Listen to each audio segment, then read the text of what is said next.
This week on the Virtual Skeptics, Bob fails in his attempt to make me speak Latin. Eve talks about ancient times, hundreds of years before the dawn of history, and Tim is not here physically, but he is in spirit. Spirit, where are you, Tim? Tim, are you feeling? Come back to us, Tim. Come back to us, Tim. I'm your host, Brian Gregory. And like Caroline. And you should ask me about my... This is not working. The camera thing is not working. Okay, there we go. Hi. This is Virtual Skeptics, if you're watching. Thank you. Let me introduce the crew, because I'm just going to do that, because it's a short crew this week, and it'll go really quick. Hey, who are you calling short? Sorry. First up, if I get the camera to switch. There we go. No. There's the camera switch. This is Bob. Hi, Bob. Hello. Bob Blaskowitz, CSI's conspiracy guy, web columnist, blogger for Skeptical Humanities, and Skeptical Intruder. Well, it's the fastest I ever said that. Clicking over to Eve at some and it's like point. today we have time, so you could like stretch it out. I've clicked it 3 times now. Click. Click. There we go. Hi, Eve. This is Eve Siebert, blogger at Skeptical Humanities and contributor to Skepticality Insight without an S at skeptic.com. So we're gonna hear. We're gonna talk. And this camera thing is driving me crazy. Google, get your act together before you take over the world. Hi, it's Virtual Skeptics. If you're watching, great. If you want to get involved and contribute to something or other, I'm talking in random words. Tweet the Twitters. Post on the Twitters with the hashtag Virtual Skeptics. Virtual Skeptics? That would probably work too, because I think it's funny. No, I'll set this. Well, if we're Swedish optometrists or opticians. Virtual Skeptics. No, Virtual Skeptics hashtag. Comment on the YouTube's. What? What'd you say, Bob? Nothing. No, say it. I forget. You're just mad at me because I didn't say your Latin. Fancy. That's fine. All I'd say is just to ask people about Brian and the horse. That's all I'm saying. Oh.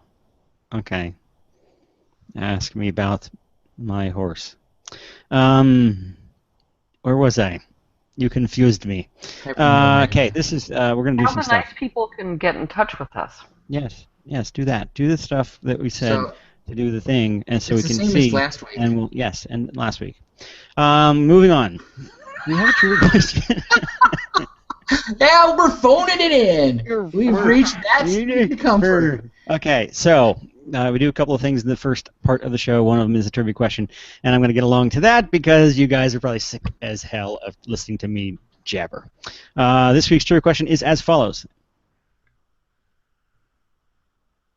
I'm waiting for Tim. I guess Tim can't speak. On this date in 1947, an event that is of interest to skeptics occurred. What was that event? So today, what's today? Today is the 24th of June. In 1947, there was a skeptic thing that we should kind of know about. What was that? Tweet it, post it on the YouTubes or such, and we will give you credit.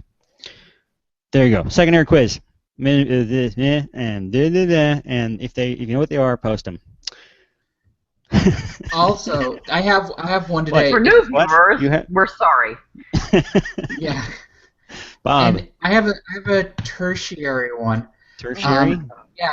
You can decipher the thing at the bottom of my, the subtitle there, my affiliation, and I'll give you on his own screen.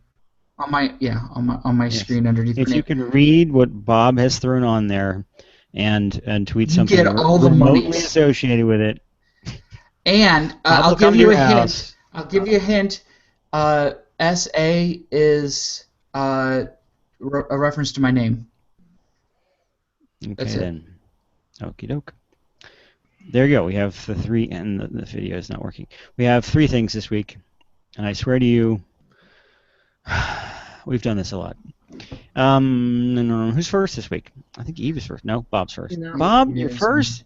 I'm up, dude. Oh, fine. All right. Fine. So, You're at the today, I've been reading a lot of like Roman history and listening to Roman history podcasts lately, and every so often a little fact or something jumps up. And watching iClavdivs. iClavdivs, which is so good. Oh. iClaudius, have you ever seen it? No. It may be the best thing ever done on TV. Really? That good, huh? It's unbelievably good. It's unbelievably good. Are there aliens or robots? There's some amazing performances in there. Tons of robots. Tons of robots? Absolutely. I mean, I'm not talking about the actors. Robots. Yeah. No, it's really good. The person who plays Livia is amazing. Amazing. Anyway, so I've been doing... Does she play like multiple clones of herself? No. But I'm really trying. Jean-Luc Picard's in there. Really? Yeah. He plays Sejanus. He plays Sejanus. So he's not captain of a starship? Not exactly. He's a type of captain, though. And the War Doctor is Caligula. And is... Wow. There are a couple of times in the Caligula episode where I just... It's great. It's so good. And everybody saw that movie. I didn't like it. You totally... No, this It has nothing to do with the movie. No. Okay. But definitely, if you get a chance to stream it, it's so good. So good. Okay. I will put it on my list for you. Yeah, totally. But can you do me a favor? Get on with my thing? No. Close your cabinet. This? That? Now get on your thing. All right, so... whoops. Okay, there's no cat in there. That's good. So, because I've been doing all this, like looking at all this Roman stuff and just having a general, great time looking at this Roman history, I thought I'd share a couple of the funny little quirky things about Roman culture and history, and do it, of course, in quiz format. This was originally going to be ancient Rome or North Korea, and everything happens in ancient Rome, but just because. But, so, the first question... You shouldn't have told us that, because we could have totally guessed North Korea. I've used all my North Korean knowledge. Very little information gets out of there. But anyway, so, the first question. Lupercalia is a Roman precursor to which modern holiday? Is it Halloween? Is it Valentine's Day? Is it Christmas, or is it Easter? Say that again? Lupercalia. Lupercalia. It sounds like a disease. It really does. Yeah. I think my dog had that once. Poor dog. It was passed a long time ago. It does have something to do with a wolf, though. So, and in one version of it... Yeah. Should I play music? I think I have Jeopardy music on here. Okay. Just tell us. All right, so Lupercalia is a Roman precursor to St. Valentine's Day. On Lupercalia, if you could bring up the first image, following the sacrifice of a goat on the spot on the Capitoline Hill where Romulus and Remus were thought to have been nursed by the wolf, the milk and blood of the sacrifice were rubbed on the foreheads of young aristocratic males who then ran naked through the streets, whipping women who wanted to get pregnant with strips of the goat's hide. This is, of course... It's in the play Julius Caesar at the beginning. Because Mrs. Caesar wants to get pregnant. And it's right in the middle of... it's the right time, too, so... My birthday. It's the 13th to the 15th. Yeah, so it's a recognizable precursor to the modern St. Valentine's Day. Somehow. And thus the expression "whip me with a goat." Whip you with the goat hide. The little chalk heart that says that. Whip me with your goat hide. Yes. That's where that comes from. Ah. Okay. Yeah. Okay, so next question. Next question. According to Pliny the Elder, to cure this condition, you need to take the calluses of a donkey, soak them in vinegar, and then cram them up your nostrils. Is this a cure for a dry mouth, tinnitus, sleepiness, or congestion? I was going to say ED, but...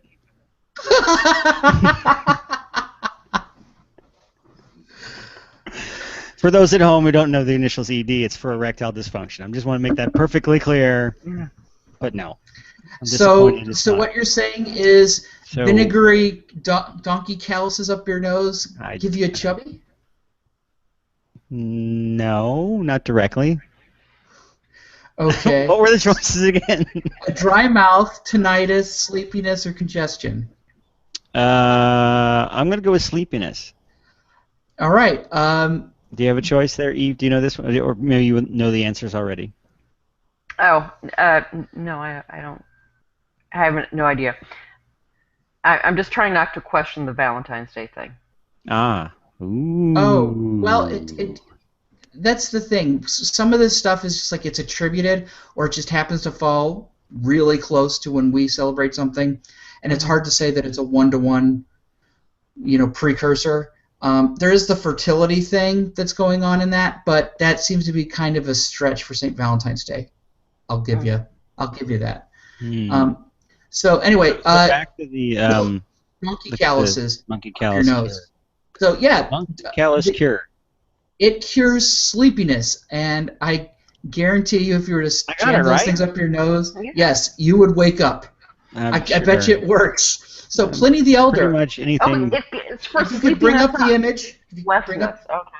What? bring up the next image, What? made one of the most dramatic exits in Trying all to of camera. classical Okay. literature. Hmm. Did you get it? What? See it up? There he is. Actual That's an photo that's an actual photo, It is and an not actual photo. of yeah. of an Uh, actor? in a letter, It's Simon yes. Callow, I think. So, in a letter to the historian Tacitus, from Pliny's nephew Pliny the Younger, commander of the Roman fleet Gaius Plinius Secundus was last seen trying to organize an evacuation of the shore near Mount Vesuvius during the eruption that buried Herculaneum and Pompeii. He was, by all accounts, or by that one account, wearing a pillow strapped to his head at the time. That episode is kind of crazy reading. The funniest thing is that like Pliny the Younger just wants to do homework instead of go see the destruction. Um, but I will link to Pliny the Younger's letters in the show notes. He's the younger. It's not as good as the original. Yeah. All right. So, question number 3. What North marvelous Korea. medicine? Question number 4. Go ahead. So, what marvelous medicine, according to Cato the Elder, cured headaches, arthritis, tumors, heart disease, insomnia, ear infections, and respiratory problems? Donkey calluses. Was it honey dipped dormice? Was it jaguar's earlobes? Was it Not so tasty. cabbage, or was it the horn of a rhino? Cabbage is stinky. Horn of a rhino is Try them all together. just evil. What was it? What was it curing now? Headaches, arthritis, tumors, heart disease, insomnia, ear infections, and respiratory problems. Guessing this has something to do with some of the recent news. I'm going to say rhino horn. All right. If you could bring up the next image. Cabbage, according to Cato the Elder, was a miracle drug. It was a miracle drug. The first emperor who successfully abdicated, Diocletian, retired to this spectacular palace fortress in modern Croatia to grow cabbage. As cabbages! As the tetrarchic system of succession, which he founded, collapsed on its first outing, his former subjects begged him to return, to which Diocletian replied, quote, "If you could show the cabbage that I planted with my own hands to your emperor, he definitely wouldn't dare suggest that I replace the peace and happiness of this place with the storms of a never-satisfied greed." So that's a man who loved his frickin' cabbage. It's a nice... That's a hell of a cabbage patch. Yeah, and I was just grasping that there might be one person out there watching this that's seen Avatar, the TV show, not the movie. Mm. Every stinking episode of that show, the cabbage vendor gets his cabbages knocked down, and he says, "My cabbages, and now that I've explained it, we had this discussion earlier about jokes that you have to explain. Continue. All right.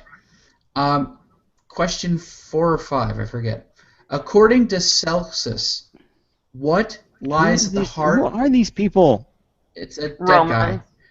Dead Roman guy, number 5. Socrates. Number V, in fact. All right. According to Roman guy, Celsus, what lies at the heart of a healthy lifestyle?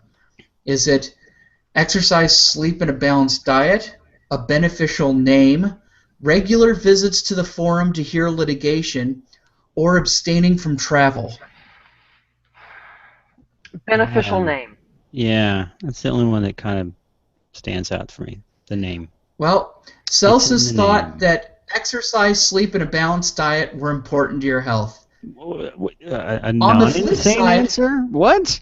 On the flip side, if you bring up the next image, he encouraged people suffering from skin diseases, boils, rabies, tuberculosis, fevers, diarrhea, and parasitic worms to soak in the public baths. Ooh. It's just, it's I've true. never taken a bath ever again. Never, ever. Oh, jeez. Yeah, why start now? Which one of those has rabies, and which one has diarrhea? Of those people? Of those people, yeah. I think the crazy hair is the one with the rabies. I think the guy with the poop cloak. Yeah. Yeah, well, you know what? I think Is that a that's... costume? Is that a bath? Are those the baths at Bath? Yeah, I think that is Bath. Yep. Yeah, and so those are reenactors. So at a lot of these sites, No. you Yeah, have 'cause people... I But see the people behind them are actually wearing jeans and stuff. So. Yeah. Yeah. So So clearly, this is not a photo from back then. No. We kept the preliminary sketches. Okay, so... but something else that I learned, I almost had a question all about Roman hairstyles on statues. It turns out that, and it's kind of rare, but sometimes the marble statues would actually have marble wigs that they'd put on, and they're not exactly sure why they did that. I don't know. So they could change their hairstyle. That's true. So you could change the hairstyle and wouldn't have to recarve a statue. Didn't a lot of the statues get reused? Like wasn't the statues like images of people who are currently in positions of power, and didn't they reuse them? Well, they tried to be very distinctive. You can see there are a couple of emperors who were kind of their memories were damned, and their faces were recarved to have like the face of the sun god or something. But it made them modular. It'd be very much easier to change them whenever. Well, they would sometimes take off heads and replace heads and stuff. So, but yeah. as far as the emperor is concerned, I mean, for a lot of Rome's history, they were doing more or less portraiture. I mean, they weren't just generic, idealized. Yeah. I mean, if you're talking about Renaissance woodcuts, and I know you are. All the time. Yeah, no, those would be reused. You'd have generic images that would be recycled, but... Oh. Yeah. Yep. Yeah, I pulled that out of my graduate career, didn't I, Eve? Okay. No, it's so, random and... Yeah. So... Oh, sorry. Next question.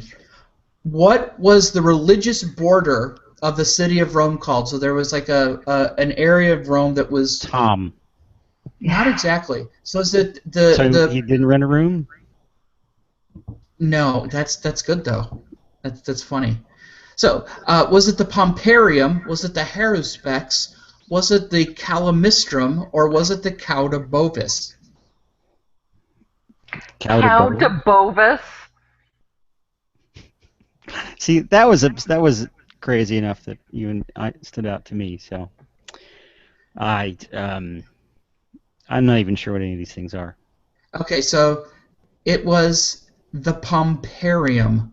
The Cauda Bovis would just mean the cow's tail, kind of like, and then the Calamistrum is the curling iron. A Haruspex is somebody who looks at... Is that butane or is it plug-in? Huh? Yeah. Nothing. No, the Haruspex is the person who goes through the innards and looks at the livers of like sacrifices for omens. But the Pumparium was a sacred area where certain behaviors and privileges were suspended or banned, especially the wielding of full imperium, which is the ability to command troops, to mete out capital punishment, even though you could beat a citizen within the borders of the Pumparium. That was totally fine, but you couldn't kill them.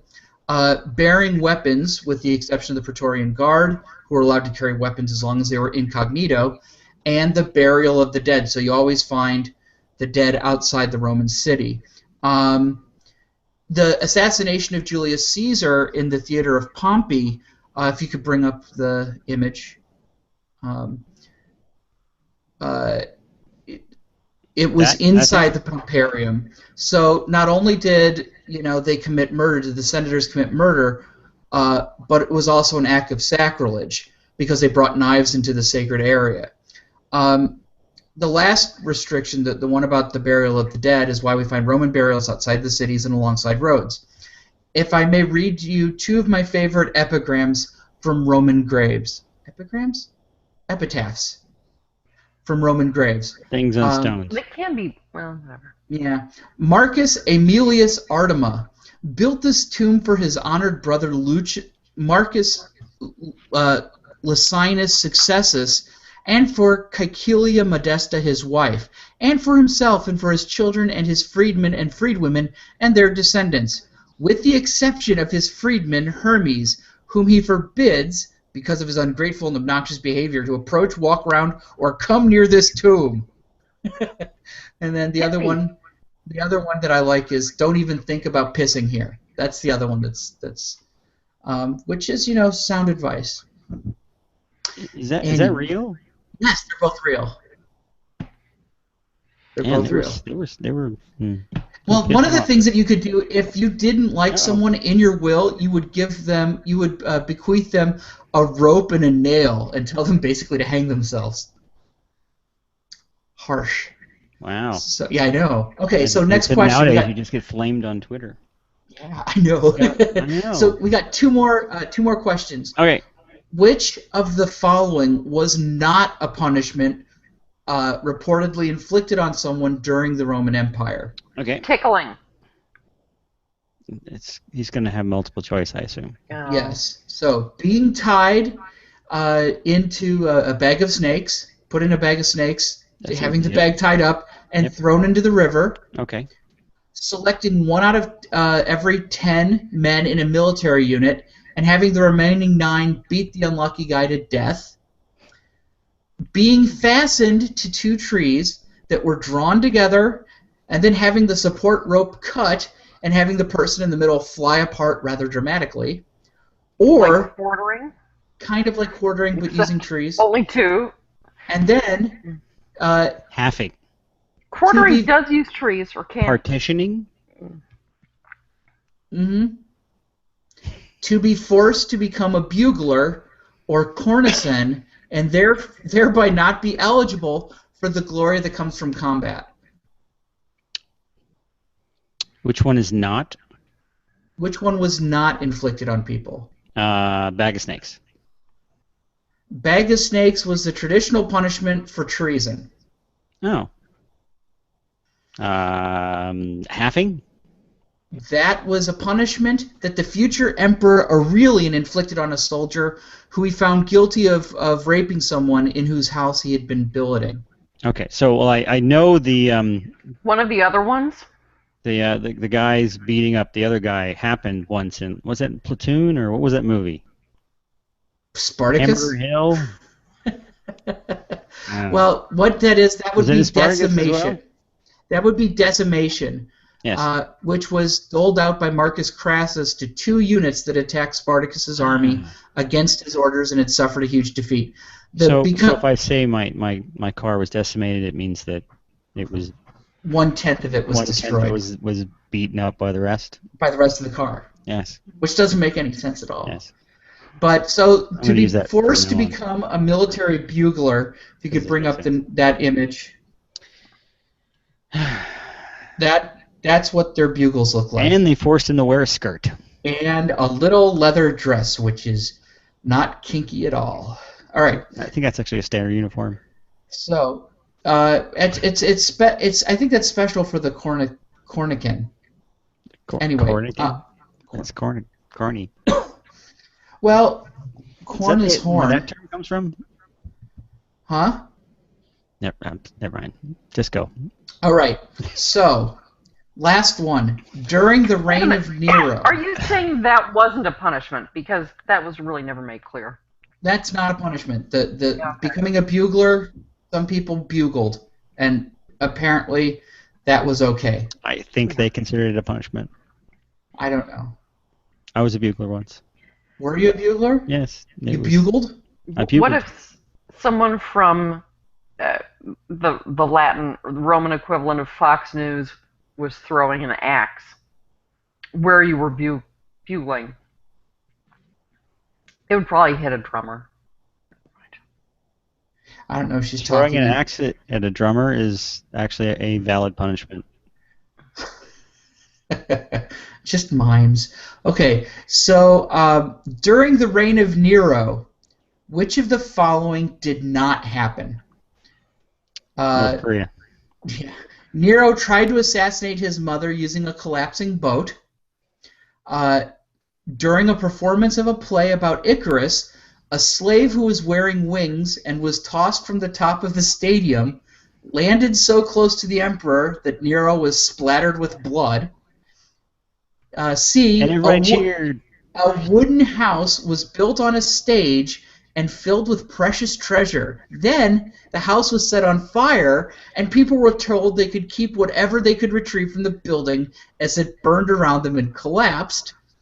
Or D. Nero defeated. That's actually a new reality show.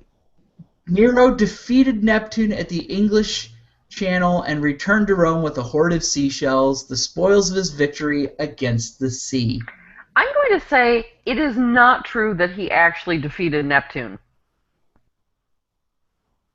Okay. You're right. Why is that wrong? Because Neptune's not real. And it was Caligula who set his men to the shore and told them to collect seashells. I didn't think they had space travel. No, not like that. Anyway, if I can't get the laughs, I'm going to get the groans. It's true. I settle for groans all the time. They're totally acceptable. They count as laughs. Okay, so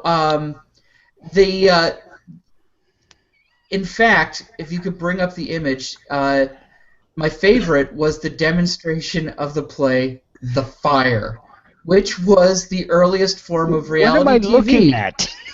We'd all love to see Kim and Kanye in the remake. So yeah. Okay. Ancient Rome. It was weird. It was crazy. Yay. Yeah. Wow, thanks for the history lesson there, Bob. I had so much fun writing this one up. Yeah? It's so much fun. Well, we had tons of fun waiting for it to end. No, it was thanks, Bob. I guess I gotta go next. I don't know how I'm gonna follow that up. And Bob's saying a few choice words under his breath. No. I'm just thinking they actually threw a slave off of the roof of the theater to. Yeah. They So did a lot of. This is, I mean, was it before or after they were going crazy because of lead pipes? During. Yes, so, yeah, the kind of things they did, it was not surprising. Well, to me. there are a lot of things, and I've never seen anyone say lead pipes are the reason why, like, Rome fell, right? I did understand they used lead in their plumbing. Well, they did. It can't be good. No. So. No. Yeah. I don't know if that's a cause or not. It seems. I don't know. So, on with the robots. There are no Romans in this next story. I don't know. Maybe. Let's see. I got a couple of things, and they're all NASA related this week. First off, there's this really cool picture. Look at that. Isn't that cool?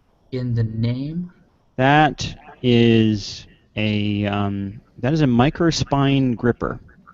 It is a big hand exactly what I was gonna say. specially designed to grab onto rocks. I have a little video to show you what it does. Let's see here. Bing.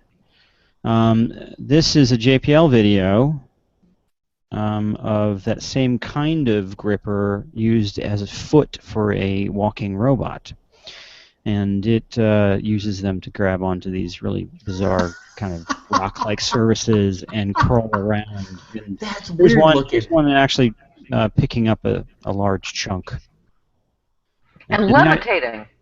Well, there's a person grabbing it, but there's a little demonstration of how the fingers work. There's a whole bunch of it's based on the same way that like insect feet work. There's all these little wire hairs in there, and they just kind of mechanically spring up with cables so that they just grab onto everything they can, and they apparently work very, very well. JPL developed them as a possible locomotion for a rover on an asteroid or a comet, maybe, or something like that. I was thinking, boy, they had that on Philae. Yeah, but I mean, JPL didn't work on that program. But hey, we are. And the reason this came up in the news is that there's a lot of press being done on the program that I work for NASA Goddard to do not only. I mean, a lot of the technology we're developing with robots has to do with servicing spacecraft, like having robots go up there and actually do work. But some of the same technology is also going to be applied to a future asteroid rendezvous mission, where a spacecraft will go and rendezvous with an asteroid and take chunks of it and bring them home, so we can just give a better idea of what they're made of. And this microspine is what it's called, microspine gripper. The large one you just saw in the picture is a prototype of grabbing onto a large chunk and being able to control it and possibly bring a chunk home. They're looking at a mission in within 5 years. Really? Yeah, and it's going to be really cool. We're going to be involved in it. We're going to possibly do some of the robot technology if they have. If a lot of the designs are still TBD, meaning that they haven't done the design reviews on them yet, which means we don't really know what we're going to send, but we have an idea. This is one possible solution. Here's no, I just missed the big gripper. Let me go back one really quick. There we go. No, that one. No, those are the eyes. There you go. See, look. This is another example of it. It grabbed on and it's using a drill to take core samples, which is another possible. And there's an intern. See, a NASA intern. They're everywhere. He has the hat. Yes, he has the hat. So, how is this going to help the robots destroy us? Well, they have an increasing foothold in space, and looks like they're going to be expanding that onto possible asteroids, and maybe that possible chance they'll help us out by bringing us some chunk of it. Maybe not. Who knows? Well, that's just to lull us into a false sense of security. Yeah. No, the whole space program is robot. How many contact points are there? Like, how many of those little wires are there? Well, if we look at this one, this is the big one. I don't know exactly the number here, but see this. There's a lot. Well, there's 1, 2, 3, 4, 5, 6, 7, 8 pairs on the outside. That's 16 of those grouped fingers, and then there's at least 8 more in the center. So that's a billion. 24 groups of the large fingers. Now the large fingers, I don't know how many in each group, but they move individually. So there's little slivers that are in each finger. Mm-hmm. And the idea is that it's just because of the mechanical tension on them, they will grab onto whatever they can. So it's really cool. This picture right here, it was taken in our lab. The thing's been sitting there for a while. They did some demos, and they did mount it on one of our industrial robots and did some test runs to show off the technology. And it's can it grip a flat surface? No. It depends. I mean, I'm sure that if there's enough texture in the surface, and if you look at the mat this thing's sitting on, it's kind of torn it up a bit. But yeah, it really needs lots Something of to rough purchase. things to grab onto. Do you ever come in the morning and find the robots have moved like maybe half a foot? Um, Because that would be a bad sign. I have come in and wondered that. Mm. I don't know how I would know. There's too many people in and out of the lab. We have cameras on there all the time. The main lab Well, has but like the 10 cameras cameras. could I'm end sure we up can go back and look at the tapes and the yeah. cameras could end up being in cahoots That's true. with They with are robots. automated cameras. Hmm. There's no really knowing. Okay, so I got another NASA story. First off, we're going to say hello to this guy. Hi, Hi. how you doing? Yeah. Hi, my name is Valkyrie. And he has an accent, apparently. This is JPL's Valkyrie humanoid robot, developed originally this was going to be used as their entry in the DARPA Robot Challenge, the one that just kind of passed us by a few weeks back. For various other reasons, they didn't make the robot wasn't ready for them to enter into the trials 2 years ago, and therefore they didn't compete, or they kind of were there but didn't really compete for the finals for the DARPA Robotic Challenge. But they have they're not going to drop the ball on this. They're still developing this technology, and they'd like to ask people out there who have expertise in this kind of thing to solve some of their problems. Now, what they want to do is send these things to Mars, possibly. The idea is that they could, because if in order to get to Mars, we have to establish a base there or some kind of support structure there before we send the humans. So we would have to send something there that could possibly manufacture, or at least get water and air and all the things and fuel to get back, because these things are going to be needed by the humans. But something else that we could do, if we're sending technology there for humans to use, is we could send humanoid robots there with no risk of human life that could possibly use the same support structure as the humans and not have the needs like the water they're still going to need power of some kind, but they wouldn't need the water and the oxygen and food and all the other things that humans need. So in the future possibility of using this platform on Mars or some other mission like that, they have started a challenge of their own. And I'm going to read this little. It's called the Space Robotics Challenge, and this is done by NASA. I'm going to read this paragraph here because this summarizes it pretty good. The SRC, Space Robotic Challenge, will consist of a virtual competition using robotic simulations followed by a physical competition using NASA-provided robots, which include those hosted by awardees. That essentially means you can use their simulation platform to develop software to teach these things how to do some kind of tasks. This is a competitive selection process. Okay. I'm going to summarize this because this is too much.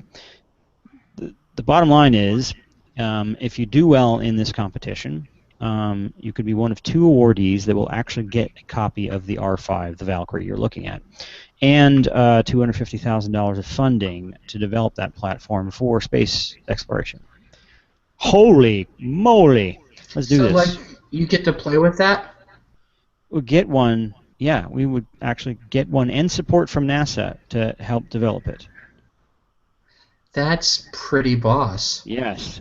Some of the tasks. Okay, go ahead, Eve. Shouldn't a humanoid robot called Valkyrie be a little bit more female? It's true. How can you tell it's not?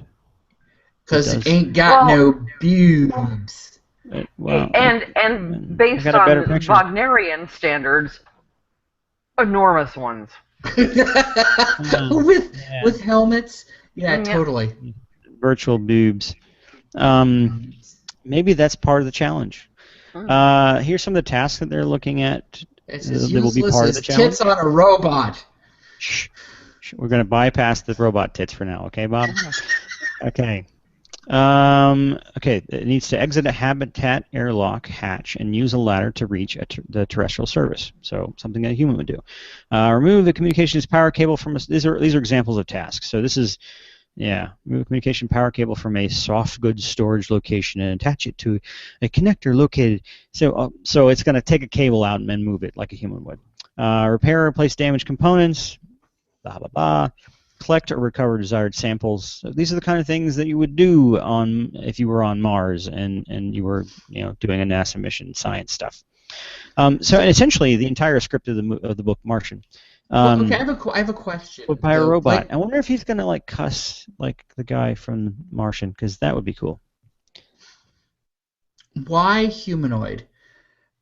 Well, the main advantage of the humanoid, having a humanoid robot, is that it can interact with things that were designed to be used by humans. Okay. So all the support structure would be the same, and it could things that we've already developed could be used.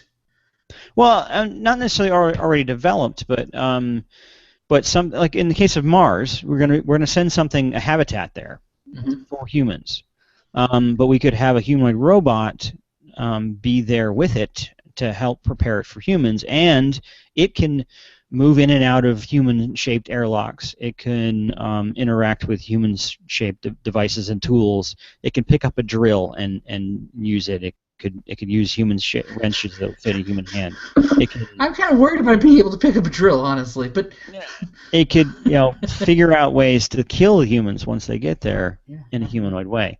I'm just saying, it's very traps. Yes, you wouldn't have to, because there's really two like trains of thought for space robotics. There's the custom-built robotic platforms that do specific tasks, and those are the kind of things that where there are not going to be humans involved at all, like rovers. When a rover's in operation on Mars, there's no human there at all. You want something that's going to be as light as possible so that you use minimal fuel to get there. It has wheels or some kind of mobility that is resilient to the kind of terrain it's going to encounter, and any appendages like arms or sensor packs or tools to do the science are going to be custom designed to be small and do that one task and do it very, very well and be easily remote controlled. Mm-hmm. There's no human design in that at all. But in the case of actually putting humans on Mars, then that most of the hardware going to send, most of the weight involved is going to be human-shaped tools, human-shaped devices, human-shaped habitats. And a human robot could fit in that really easily. What? He has Simpson's hands. Yeah, I was thinking that he's more Simpsonoid than humanoid. Oh, he's got 3 fingers. Oh, this isn't a real robot. This is actually a cartoon. Dang. Sorry, erase that. No. Design decision. Is it me, or is the woman standing behind its left arm, does she look quite concerned? She does. I think she's concerned about... Oh. I don't know where this picture was taken. I'm thinking this was from the recent DARPA Robotics Challenge, because I believe they were there doing like promo stuff. So maybe she's concerned about her picture being taken. Because she doesn't want to be identified by the robots once they take over. That's true. Yeah. So there you go. That's what NASA's up to. Some cool NASA robotics stuff. Go check out their websites. I'll put them in the show notes. There's more. There's always more. Fun robots. Yeah, fun robots. And next up, Eve is going to talk about stuff. Yep. And this, everyone get really solemn. This is serious. Oh, okay. Think about Bob's questionnaire. All right, I'm in the mood. Should I play organ music? No. Oh. The Druids. Oh. No one knows who they were or what they were doing. You need like smoke. but their legacy remains, strewn around the living rock of Stonehenge. If you could put up the first slide. Okay. Wasn't it hewn in? But never mind. No, not in this case. No. Wow. Wow! Snap. Yeah. So the summer solstice was last weekend, and that means that 23,000 New Agers, hippies, and self-identified druids gathered at the ancient monument, and more gathered at its neighbor, Avebury, to get drunk, prance around, beat innocent drums, perform ahistorical, made-up rituals. Oh, and also watch the sunrise over the Heelstone, which is the next slide. Cool. Pretty. We should have the monolith. That's a Ligeti piece. It was written to have no rhythm. There were actually fewer revelers and arrests and less mess this year than in past years. So that's nice.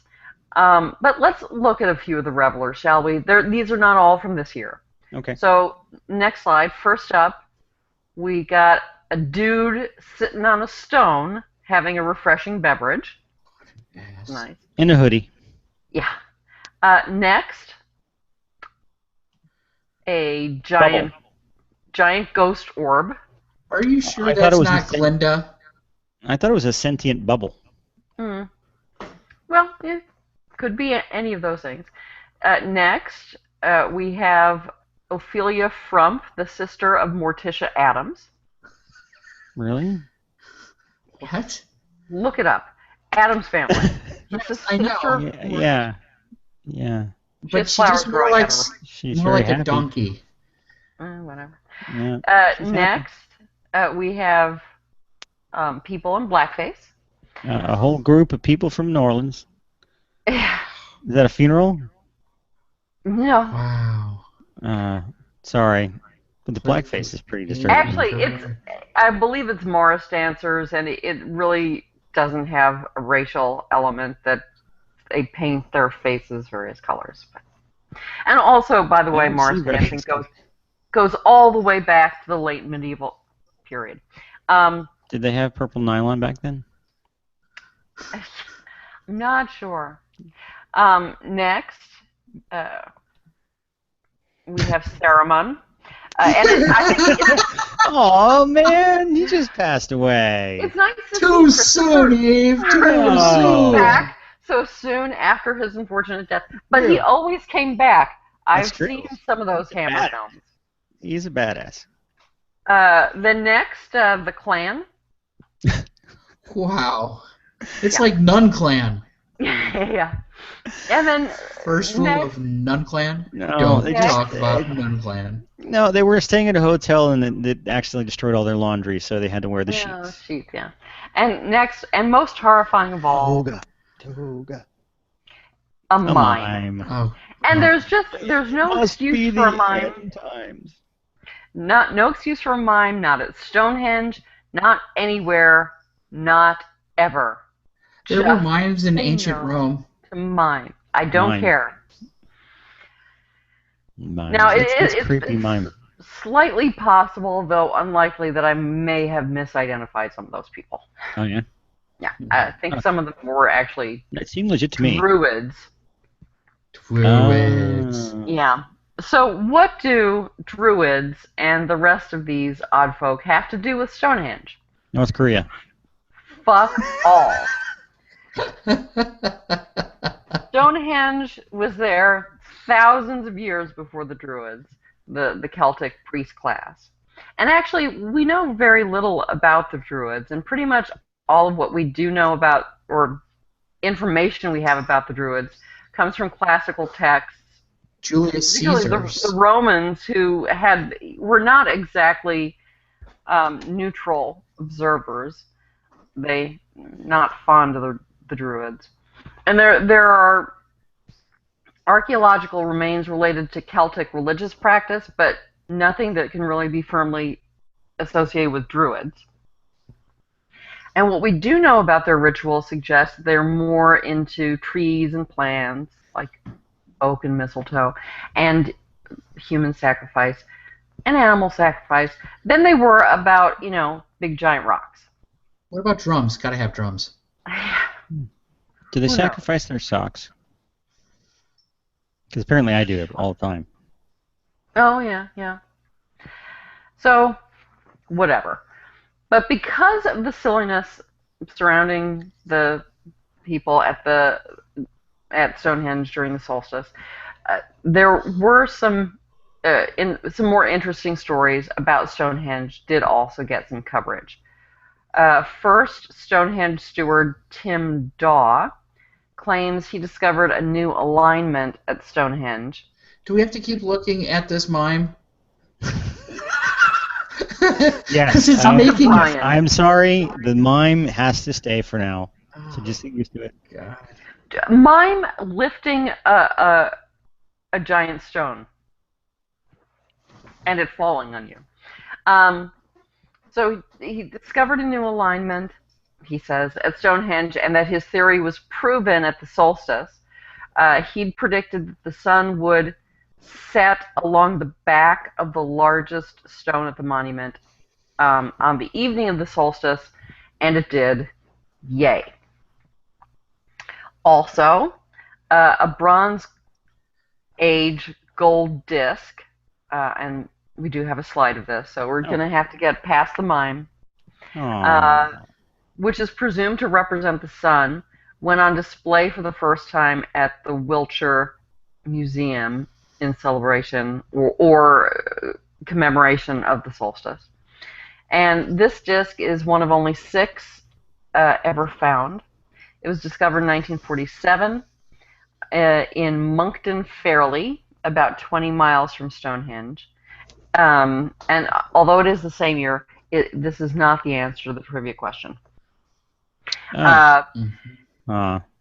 It was made around 2400 BCE, making it one of the earliest metal objects ever found in the UK. And it was made shortly after the sarsen stones, those are the really big suckers, were erected at Stonehenge. So the disc is roughly contemporary with one of the later building stages at Stonehenge. And then finally, most interestingly, there were reports about the ongoing study of the area around Stonehenge, particularly the massive non-invasive project called the Stonehenge Hidden Landscape Project, led by University of Birmingham in association with the Ludwig Boltzmann Institute for Archaeological Prospection and Virtual Archaeology. Virtual archaeology. Yeah, as with skepticism, archaeology is best done virtually. Anyway, they're using geophysical and remote sensing methods to investigate what's hidden under the ground. And remote sensing doesn't actually have anything to do with telepathy, as far as I can tell.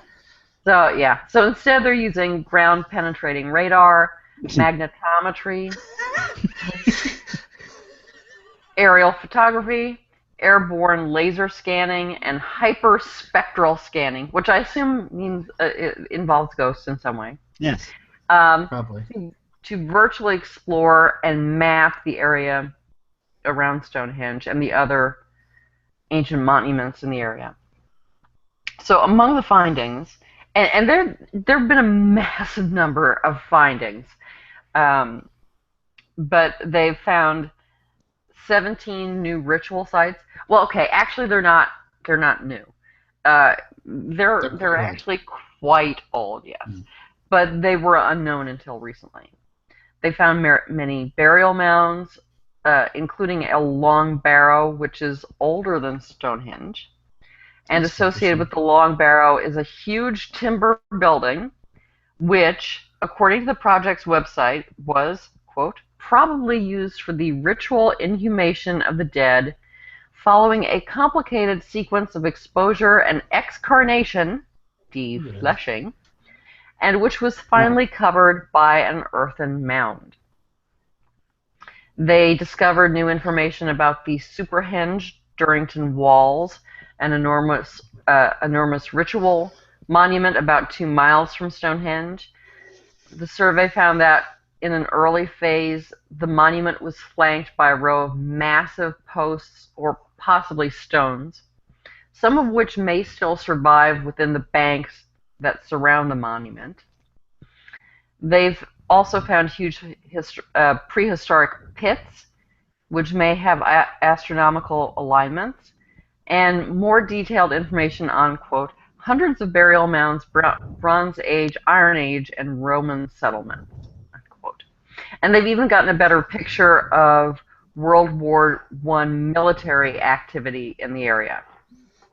And that's all super cool, but some of it is threatened by a proposal to improve the landscape around Stonehenge. In December last year, Prime Minister David Cameron visited Stonehenge to announce a proposal to move the A303 road into a tunnel under the Stonehenge World Heritage Site.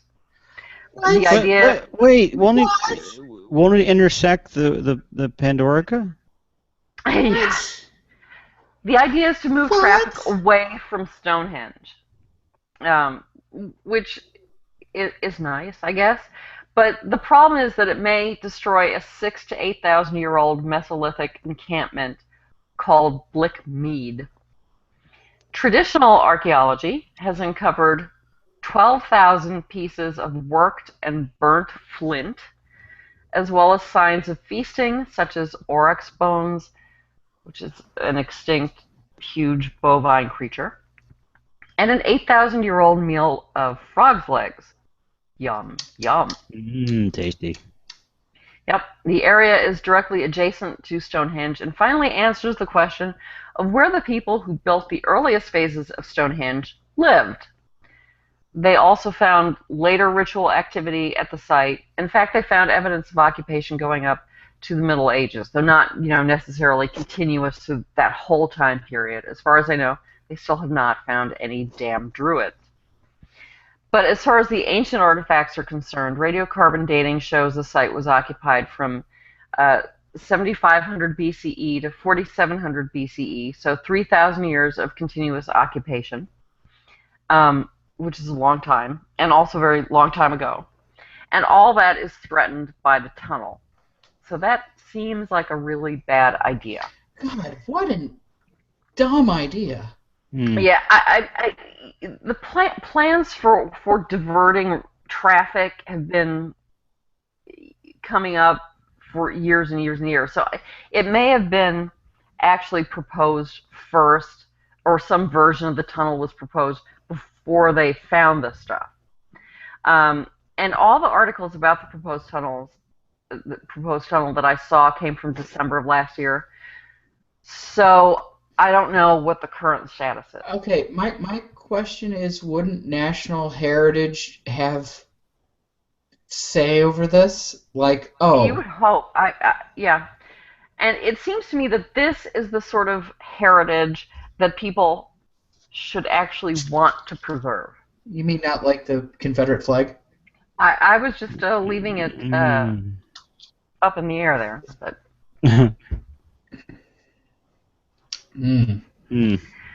So, cool stuff happening at Stonehenge, and also some very silly stuff happening at Stonehenge. It's true.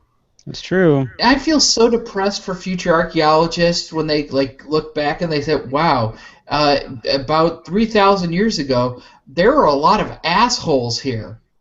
Well, even the fact that, for decades, well, I'm not even sure. I think there's still a military encampment there. And there were tanks sort of trundling over the area. Weren't they just reenactors? No. No. And Sutton Hoo was a military site for a while during World War II. Yeah. They were using it for target practice or something. Yeah, most of Britain was, but Wow. Wow. So one question on Twitter. Didn't Chevy Chase destroy Stonehenge back in 1983? I don't have any idea. Yeah, I think he did, but it got better. Got better. That was Bill Hunsaker. Is this a vacation movie? Yes. Yeah. It's Chevy Chase and I guess. Okay. That was very interesting. And does anyone know whether or not the procession of the celestial... God, what's the word I'm looking for? I can't help you, Bob. The Equinox? No, he said procession. Constellations and stuff over time. I guess that's stars and not the sun. Never mind. Do they move? Yeah, I was wondering, like, are they in the same spot 12,000 years later? Or? I don't know. You know,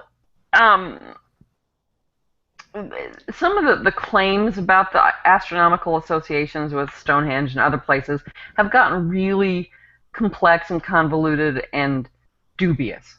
Sun coming up over the heel-stone, that's pretty firm. And you do have a problem with some of the other alignments of, the precession of the equinox. That things are not in the same place. But sun coming up over the heel-stone, pretty firm. Yep. The Newgrange thing, I don't remember when that happens, but when the light goes in the little doorway window thing. Mm-hmm. And the sunbeam shines on where the ark is buried. Exactly. Yeah. As long as you have the staff the right length. Right. And you have because of the and you had medallion. I saw it. Archaeology. That's why they call it archaeology. Archaeology. You call that archaeology? Okay, so I think that's our show. Let's do a wrap-up stuff. Thanks, Eve. That was interesting. So wrap-up stuff. Trivia question? Trivia question. Did anybody get it? I think somebody guessed. I got one guess. Let's see here. Was one guess over... the guess was Eric the Knoll. It's over on the YouTubes. And the guess was Roswell. The question again. On this date in 1947, an event that is of interest to skeptics has occurred. What was that event? Roswell is not the answer. But no cigar. According to my notes here, which were typed in by Eve apparently, thank you, Eve, it was Kevin Arnold had made his first widely reported UFO sighting near Mount Rainier, Washington. There you go. No one got it. Sorry, guys. Wah, wah, wah, wah. How many game show noise is this going to do? I did get one guess for the videos.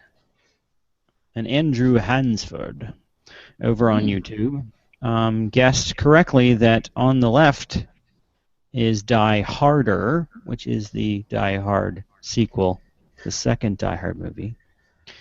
And it's kind of interesting that he got that one and didn't guess the other one, which is Die Hard? First Die Hard. Yes, we're having a Die Hard week right here on the Virtual Skeptics. All the Die Hards. And next week I will do 3 and 4 to see if anybody identifies them. You're on this long in the show. Thank you, Andrew, for playing. But that was good job. Good job.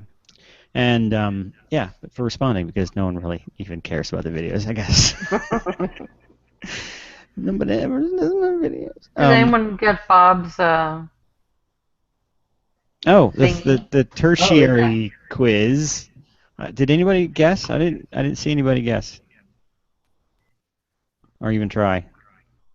Nope. Yeah. Nope. What was the answer there? Long and complicated. Yes. So, okay, I'm reading it backwards. I'm not saying it forward. And so it's you'd have the Divine Emperor Augustus, Sputnik Astronomicus, Let's see. What's the is PPON? Pontiff Do you not know your own answer? No, it's yeah, Pontificus Maxim Pontifex Maximus, which is supreme priest, high priest. Cos would be council 4 times Pater Patriae, father of the fatherland. It's the type of thing that you would see all the honorifics that would be given to an emperor and would be on their coin. This is actually modeled on one from Nero. Okay, so when you finally do make it back in time, you'll be able to establish yourself as a... Basically. I have to... After Hadrian, though, because I have a beard. Okay, then. Yeah. Thanks for that. Continuing. Who got it? You did. Not even me. Actually, I think it was difficult for you, so... No, I can't. Yeah. It's backwards, so...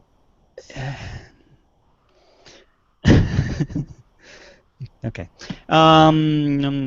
What's left? Oh, book time? We got book time? We got announcements. You have any announcements? No, I don't think so. I don't see any announcements. So there is absolutely nothing going on with any of us. We're not contributing to Skepticality this week. We're not going to be here next week. No, we ain't doing squat. But we do have book time. Let's do book time. Right. Who's got books? Yeah, I got a book. Go. Read your book. As some noted at the time of the Tom Cruise rumors, Scientology and Lovecraft share eerie parallels. Lovecraft's fictional extraterrestrials came to Earth in the distant past and had a profound and largely dark influence on early humanity. And this idea bears a resemblance to Operating Thetan Level 3, the supposedly non-fictional cosmological doctrine L. Ron Hubbard created circa 1967 for Scientology. Lovecraft's version, to my mind, is the more subtle and convincing of the two. Bob? When Romans encountered other religions, they were very open about adding new gods to the list of those they already worshipped. Thus, the Roman pantheon was constantly expanding due to the addition of new gods. This attitude is vividly illustrated in the ritual called the Evocatio. This occurred when the Romans were about to attack and possibly destroy an enemy city. Before launching the assault, the Roman priests would formally invite the gods of the city to abandon it and take up residence and be worshipped at Rome. Okay. Spheres stands for synchronized position, hold, engage, reorient experimental satellites. These satellites are about the size of a bowling ball and are in the experimental phase at NASA. Each sphere is self-contained with its own power, propulsion, computers, and navigation equipment. The spheres are designed to be used inside a space station to test how well the spheres can follow a set of detailed flight instructions. While inside a space station, 3 spheres will be given a set of instructions such as an autonomous rendezvous and docking maneuver. The results from the sphere testing will be applied to satellite servicing, vehicle assembly, and future spacecraft that will be designed to fly in a formation. What's your book, Eve? Faking History by Jason Colavito. Jason Colavito. Yeah. Should know that name? Yeah. Yes. He does a lot of stuff. He has a blog about ancient aliens and the horrible Scott Walter show. Okay. He watches a lot of crap. He does. Wow. What's your book, Bob? Daily Life in the Roman City, Rome, Pompeii, and Ostia by Gregory S. Aldrate, who does not have a long string of things after his name. Oh, why are you reading his stuff, man? And plus, no relation. So there you go. Yeah, it's true. Because that would be weird.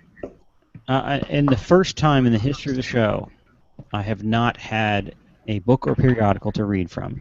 So I pulled this out of my butt. Oh! Ew. Otherwise known as the internet. This Wow. is... That's where the internet is? Shit. No, it's the other way around. No, that I know. The internet is my butt. It's a series of tubes, squishy tubes. This is from a rather detailed and well-written Wikipedia page on NASA robots and the entry for the Spheres program, which is unfortunately, I believe the Spheres never made it to the station. I believe it was on the resupply rocket that blew up. Was it late last year? Yeah. So, unfortunately, there were like PhD students had worked on that and unfortunately never got to prove their work. So, sad. So I guess that's everything. Is that everything? Do you have anything else to add? Yes? No? Yippee-ki-yay? Yeah. Okay, thanks for watching the show. I'm going to put the logo up now and play the music. Where's my page? Virtual Skeptics is an independent production of What's the Harm.net, Skeptics Humanities, myself, ICBS Everywhere, and Doubtful News. Our logo is designed by Sarah Mayhew at sarahmayhew.com, and their theme music is done by Musicant, and we use with permission. Thank you all for watching.